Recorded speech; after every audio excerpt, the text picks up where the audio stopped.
Hi, Dr. Dave Webster again in my ongoing video blog series on the travesty of patient access to PET-CT in our liberal so-called evidence-based patients first healthcare system. And one of the things I'm going to want you to consider to this video, starting a series of videos on cases, is Dr. Eric Hoskins our Minister of Health, or is he our Minister of Disease? And I think this case drives home many points. I'm going to call this an assault on this patient with lymphoma. You can decide for yourselves, but I'm going to make the statement to you. If you live in Ontario and you get cancer, you need to be very, very afraid. Now, that may sound like a radical position or statement from a physician, but remember, I've been practicing in this province for 40 years. You decide at the end of this video.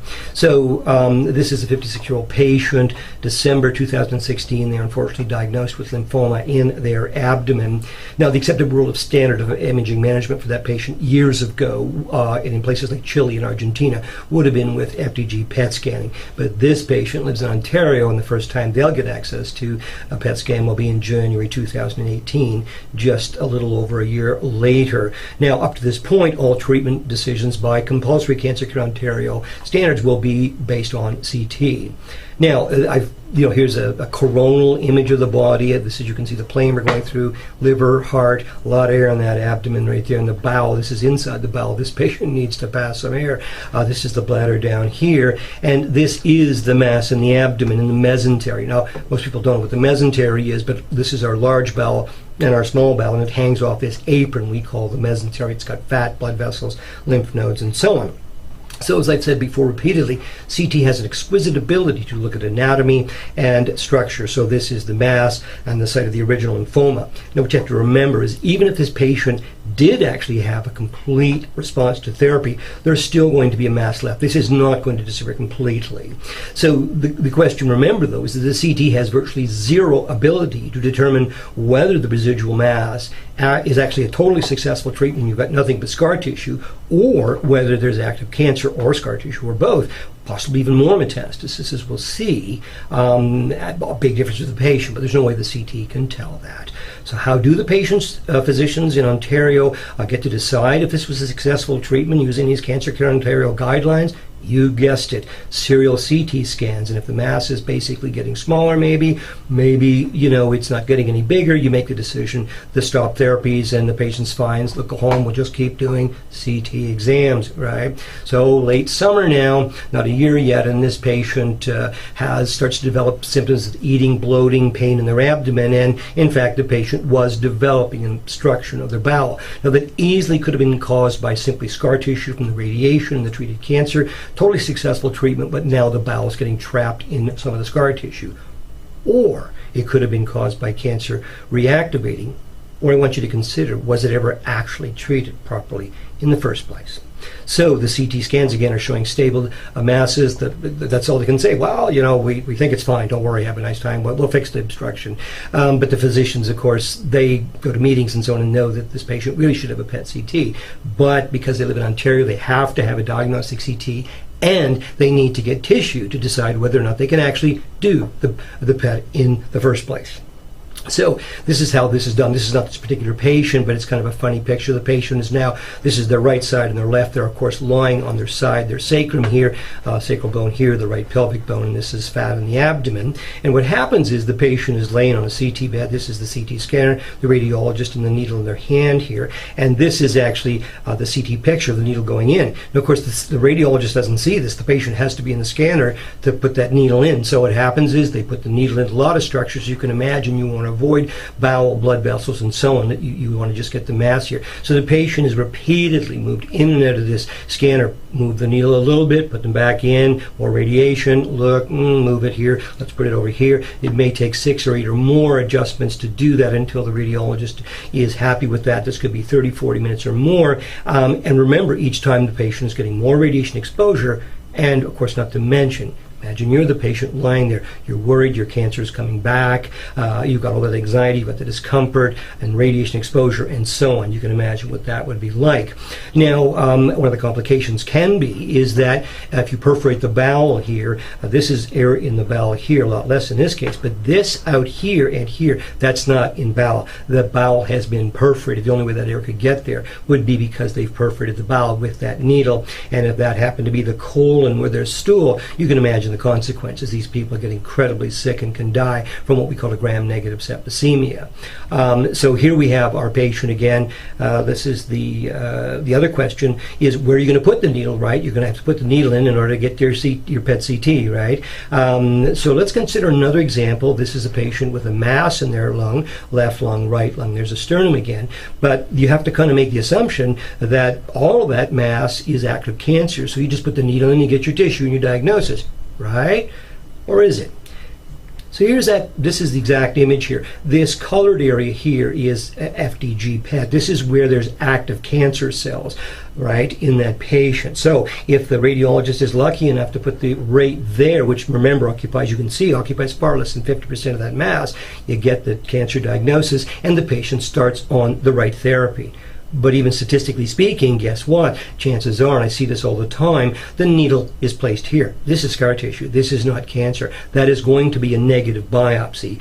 And then what happens? Guess what? The patient is told, look, things are fine. The CT was right. Everything's stable. You've got there's no evidence of cancer.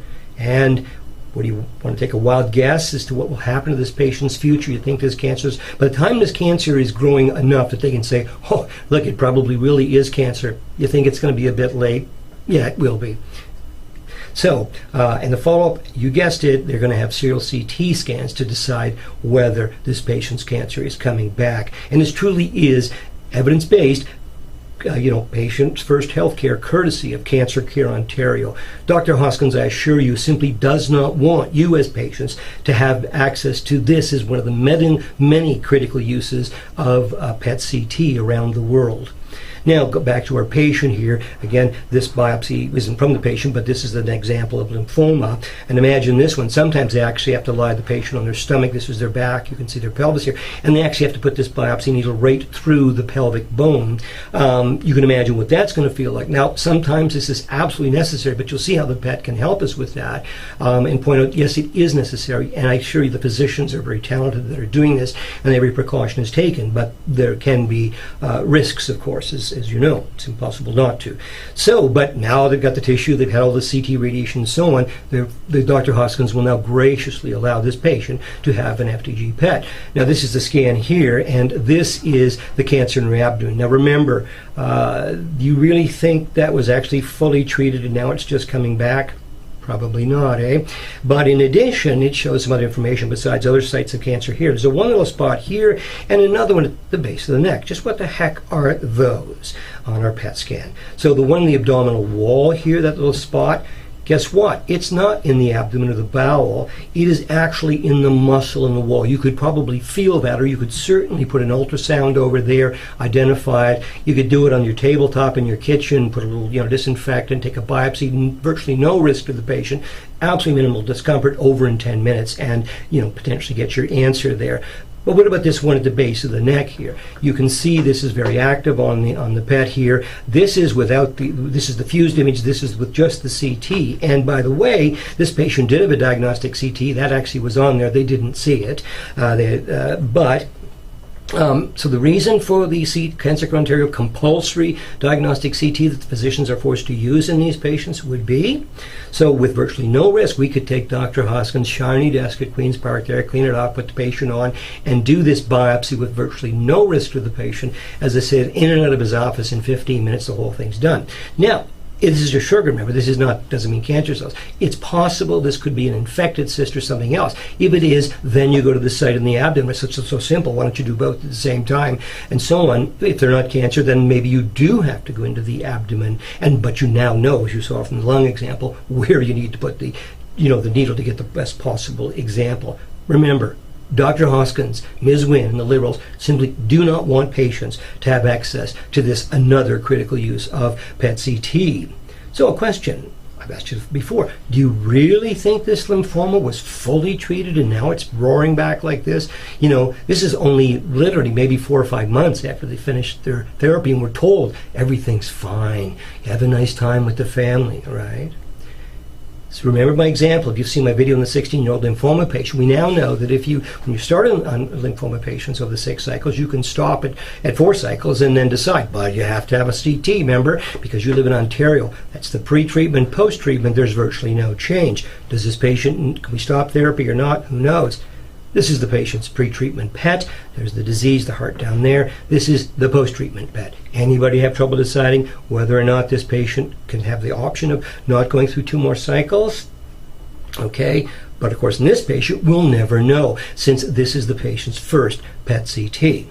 Now, let's consider another example. This is a pre-treatment PET CT to November 2017, again in the chest there.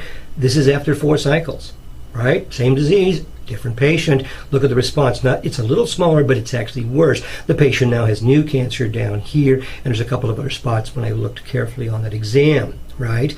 The CT, remember, is unchanged, but the FDG makes it clear the treatment is failing. There's no point in going through 2 more cycles. You need to stop right then, and if possible, you need to switch to some second-line therapy. This is failing. But this case demonstrates perfectly why the rest of the world has known, in some cases for more than 20 years, that this is the standard of care. This is personalized medicine, right? That's why it's the cornerstone of imaging. Same disease, different patients, one responds, one doesn't. Impossible to tell based on the CT, but you can obviously with the PET, right? So, anyone want to guess what this patient's future will be because they've had the misfortune of living in Hoskins, evidence-based, patient's first healthcare system? A more important question would be, what would this patient's future have been if they had lived where the government and the politicians felt that their patients were worthy of having PET CT as the standard of care? Oh, and one more point. From now on, guess what? You've got it. This patient will only be allowed to have diagnostic CTs in follow-up. Now, I've repeatedly made this statement. Doctors in Ontario are forced to practice what could be considered incompetent medicine. Since this was the accepted world standard for well over a decade, this never, ever should have happened to this woman. Could it be considered an assault on this woman? I believe it could have. This never had to happen. So if you want your treating physicians to use actual validated scientific methods to make critical investigation and treatment decisions for your healthcare and not a politically agenda-driven medicine as we have in this province, you simply are going to have to leave Ontario unless we can do something about it. So, back to my original question, is Dr. Hoskins our Minister of Disease or our Minister of Health? Now, given that Dr. Hoskins is fully aware of every aspect I'm telling you about, I can assure you this is intentional. So, the Ontario Liberal government, for how long now, since the late 90s, wants cancer, when they came in power there in the early 2000s, wants patients to go through these assaults since they think it will save them money.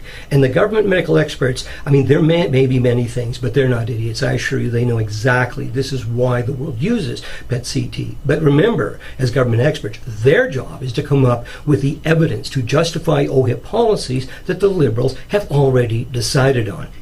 And clearly these policies are not for the benefit of our patients, right? So again, I ask you to consider, if you get cancer in Ontario, should you be very afraid? You can decide for yourselves. So my next video will be, again, Dr. Hoskins, Minister of Health or Minister of Disease. What happens if you have the misfortune of having colon cancer in Ontario? This victimization of Ontario patients will only end if we make it happen using social media pressure in the next upcoming election. So let's make it happen.